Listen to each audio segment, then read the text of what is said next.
ડાકોરબા આયુર્વેદિક સોસાયટીના ઉપક્રમે જામનગરની અંદર વસતા 1 થી 15 વર્ષના બાળકોને નિઃશુલ્ક સુવર્ણપ્રાશ ટીપાનું સેવન કરાવવામાં આવેલ છે, જે ખૂબ જ આવકારદાયક છે. તેની અંદર આયુર્વેદિકના ડૉક્ટર બધાનિયા સાહેબ દ્વારા આની અંદર સેવા આપવામાં આવે છે.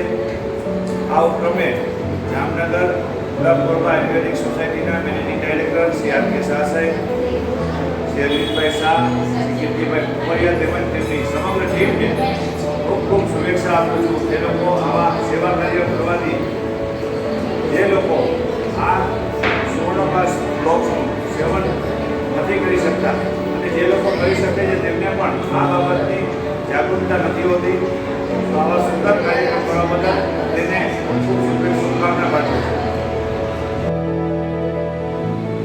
શ્રી ગુલાબપુરમાં એ સોસાયટી જામનગરના ઉપક્રમે આજરોજ આર્ય સંસ્કૃતિ ગુરુકુલ રાજકોટ દ્વારા સાથે મળી અને એક બાળકો માટેનો સુવર્ણપ્રાશ નામની એક પદ્ધતિ આવે છે, જે ભારતીય પરંપરા આયુર્વેદની અંદર પ્રાચીન સંસ્કૃતિની અંદર સોનાનો ઘસારો કરવામાં આવતો, એને બદલે આપણે આ આખા ટીપા ડેવલપ કરેલા છે, જે બાળકોની ઇમ્યુનિટી શક્તિ અને બૌદ્ધિક શક્તિ એટલે મેમરી પાવર વધારે, એટલા માટે આ પ્રયોગ આપણે કરેલો છે. અને અહીં દર મહિનાની ગુરુ પુષ્ય નક્ષત્રના દિવસે અહીંયા ટીપા પાવામાં આવશે. આભાર. કીર્તિભાઈ પોખરિયા, ગુલાબપુરા આયુર્વેદ સોસાયટીના માનદ મંત્રી. અહીં આજરોજ સુવર્ણપ્રાશના ટીપા પીવડાવવાનો કાર્યક્રમ રાખ્યો છે.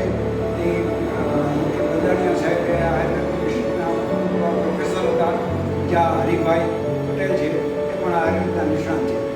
આ સિવાય અહીં સુવર્ણપ્રાશના ટીપા પણ આજરોજ પીવડાવવામાં આવશે. ગુલાબપુર આયુર્વેદ સોસાયટી જામનગર. ડૉક્ટર દિલીપભાઈ ડાંગર એ પણ નાડીવિદના નિષ્ણાત છે.